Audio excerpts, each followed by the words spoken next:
No dia 22 de junho de 1936, um menino chamado Turi Johansson, de 11 anos, e sua irmã Guli, de 5 anos, estavam no pântano colhendo turfa.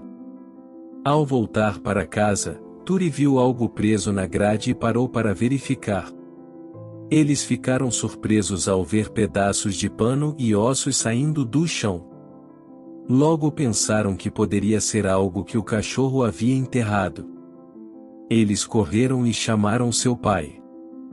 O pai cavou um pouco e ficou espantado, achando que seria algum assassinato recente. Mal sabiam eles que acabaram de fazer uma descoberta extraordinária que seria muito importante para a história. Conheça tudo sobre essa incrível descoberta logo após a vinheta.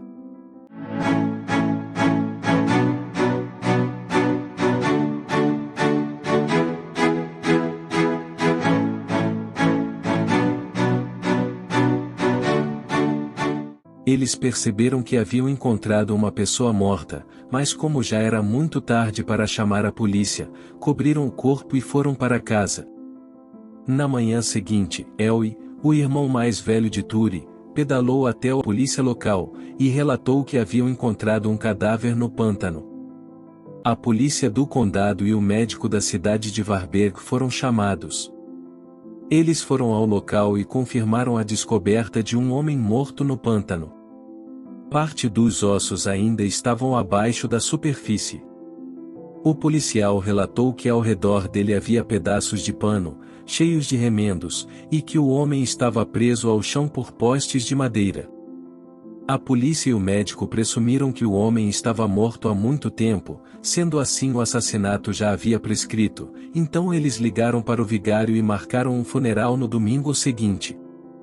À noite, o Dr. Sorman celebrou com alguns amigos e acabou conhecendo o diretor do Museu Varberg, Albert Sandclef. Ao descrever o que havia sido encontrado no pântano, Sandclef decidiu que precisava investigar o achado.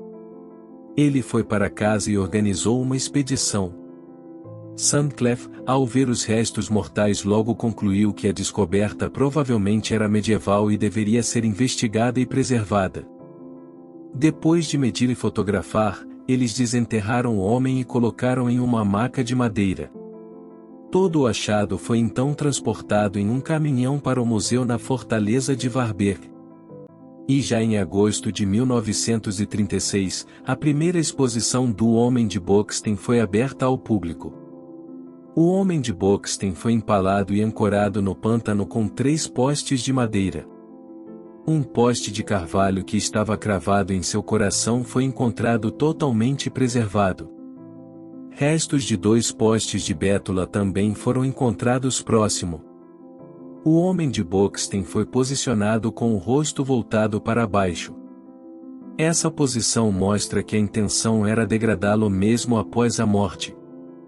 De acordo com estudos sobre rituais praticados pelos povos antigos, empalar é descrito como um ato coletivo, feito em conjunto por muitas pessoas. Existem muitas teorias sobre os corpos que foram empalados, de que se tratava de pessoas cruéis, pessoas que abusavam de seu poder, criminosos ou pessoas que haviam sido usadas em sacrifícios. Muitos corpos foram encontrados em pântanos no noroeste da Europa. São tantos que ficaram conhecidos como o povo do pântano. A maioria é datado da Idade do Ferro. Encontrados por acaso durante o trabalho de extração de turfa. Os ácidos das turfeiras preservaram os corpos, tecidos, madeira e couro por milhares de anos. Também causam uma coloração marrom avermelhada aos cabelos, ossos, pele e tecidos. Muitas dessas pessoas foram sacrificadas a poderes superiores. Alguns dos mais conhecidos foram encontrados na Dinamarca, como o Homem de Graubale, que está no Museu Moesgaard em Aarhus, e o Homem de Tolun no Museu Silkeborg. O Homem de Bockstein foi uma descoberta incomum, pois é uma das poucas pessoas do pântano que viveu nos tempos cristãos, quando na verdade as pessoas não eram sacrificadas nos pântanos. No entanto, a crença no poder do pântano permaneceu forte por centenas de anos, e talvez por isso o local tenha sido escolhido. O traje do homem de Boxten é uma das roupas da Idade Média mais bem preservadas da Europa. Ele foi datado do período entre 1350 e 1370. Os detalhes falam de sua posição social.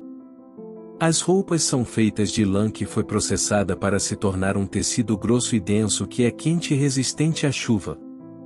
Essa roupa foi a única desse tipo encontrada na Europa. Ele usava uma espécie de capuz pontiagudo. Servia tanto como boné quanto como cachecol. O comprimento da ponta é um detalhe da moda que variou ao longo da Idade Média. O manto era uma peça de vestuário exterior, possuindo uma abertura no lado direito que permitia usar o braço direito com facilidade. Meias compridas eram usadas em vez de calças.